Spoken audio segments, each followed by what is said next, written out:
Hey there, Mark Bowden here. Let's get into what can the German expressionists tell us about how to set up, how to perform on the camera. And the reason I want to bring up the German expressionists is so many people ask me, hey, we see you doing all these gestures on camera. It's really quite big. And why are you doing that? And tell us about gesture in general. And the best way for me to let you know about why I do what I do and how you might go about it is to tell you about the German expressionists. So we're talking about pre-1920 Germany, the work of, for example, Bergrucker, woodcutters like Haeckel, Kirchner, Nold, filmmakers who revolutionized Hollywood. Fritz Lang, Murnau, Vine, Metropolis, Nosferatu, Dr. Caligari. So have a look at those and their progression towards abstract modernism, Kandinsky. Now, so here's what's happening. In this frame here, we need to contain the energy and bring the energy, the lines of energy, back into the frame. The German expressionists were fantastic at this, starting with the woodcutters, the printmakers, who were using Japanese woodcut techniques. So that great beauty.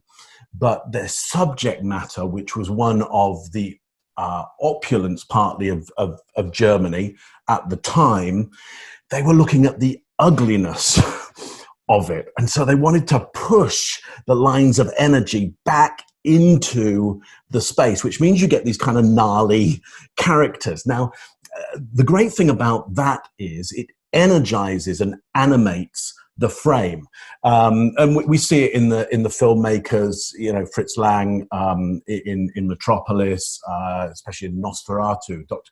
Caligari, the somnambulist. These lines that are constantly pushed back into the filmic canvas, because otherwise, here's what happens. The lines of energy disappear out of the frame and it dissipates the energy and it causes the audience to look out of the canvas. Now, if you were on stage, my guess would be is that your gestures might be quite large because you've got a large canvas to fill and you're happy about the lines of energy emanating out of you because your audience has a big peripheral vision and lots of elements to bring their vision back in to you. In this screen here, we have a framework that means whenever we bring the lines out, it takes the focus away. So the lines must come in and it must be animated, which is why you get my hands up, these curves of fingers in, pointing back in towards me. I'm not saying you need to do this like me.